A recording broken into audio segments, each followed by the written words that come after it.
Hi friends, ഇന്ന് ഞാൻ നിങ്ങൾക്ക് ഒരു ഫ്രൂട്ട് പരിചയപ്പെടുത്തി തരാം. ഇതിൻ്റെ പേര് വുഡ് ആപ്പിൾ എന്നാണ്. ഇത് തടി പോലെ ഇതിൻ്റെ സ്കിന്ന് ഭയങ്കര കട്ടിയുള്ളതാണ്. അതുകൊണ്ടാണ് ഇതിനെ വുഡ് ആപ്പിൾ എന്ന് വിളിക്കുന്നത്. അപ്പം ഇതിനെ മലയാളത്തിൽ ബ്ലാങ്കാന്ന് വിളിക്കും, തമിഴിൽ വെള്ളാങ്കാന്ന് വിളിക്കും. ചിലർ ഇതിനെ പൊട്ടിച്ച് കഴിയുമ്പോൾ എങ്ങനെ ഇരിക്കും, പെട്ടെന്ന് ഇതിൻ്റെ കളറ് മാറും, ഒരു ലൈറ്റ് ബ്രൗണിഷ് കളറാകും. പഴുത്ത് കഴിഞ്ഞാൽ നല്ലൊരു ബ്രൗൺ കളറാണ്. പഴുത്തത് നമുക്ക് ശർക്കര ഇട്ട് കഴിക്കാം, അതുപോലെ തന്നെ പിക്കിളുണ്ടാക്കാം. ഞാനിതുകൊണ്ട് പിക്കിളുണ്ടാക്കും, ശർക്കര ഇട്ട് ചേർത്ത് വെച്ച് കഴിക്കാനും നല്ലതാണ്. അതുപോലെ തന്നെ ചിലരാണെങ്കിൽ ഇതിനെ എടുത്ത് ഈ വൈറ്റ് ഭാഗം എടുത്തേച്ച് വെള്ളത്തിലിട്ട് വെച്ച് പിന്നെ അതിൻ്റെ ഫ്ലഷ് കഴിക്കും. വെള്ളം കുടിക്കുമോ എന്ന് എനിക്കറിയത്തില്ല. അപ്പോൾ ഇതാണ് വുഡ് ആപ്പിളിൻ്റെ വിശേഷങ്ങൾ.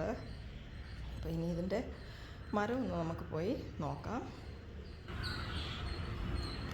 ഇതാണ് അതിൻ്റെ കായ മരത്തിൽ കിടക്കുന്നത്. നിറയെ കായ ഉണ്ടാകും.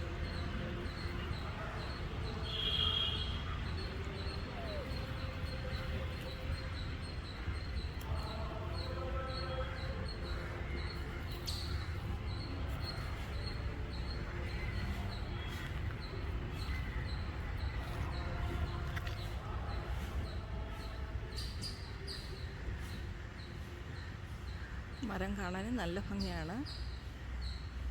വളരെ ചെറിയ ഇലകളൊക്കെ ആയിട്ട് നല്ല ഭംഗിയുള്ളൊരു മരമാണ്.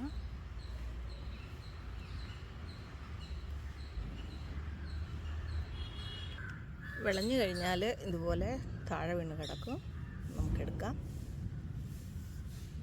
വേറൊന്ന് പൊട്ടി വീണിരിക്കുന്നു.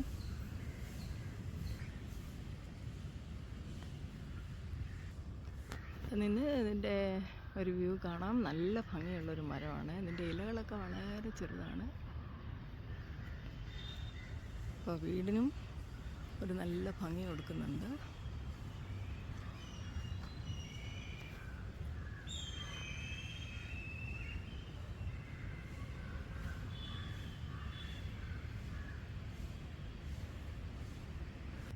അപ്പോൾ ഇതാണ് വുഡ് ആപ്പിൾ. അപ്പോൾ ഇനിയൊരു പ്രാവശ്യം ഞാനിത് പിക്കിളിടുന്ന കാണിക്കാം. ഇപ്പോൾ തന്നെ ഇതിൻ്റെ കളർ കുറച്ച് ചേഞ്ച് ചെയ്യാനായിട്ട് തുടങ്ങിയിട്ടുണ്ട്. ഒരു ബ്രൗണിഷ് കളറാകുന്നുണ്ട്.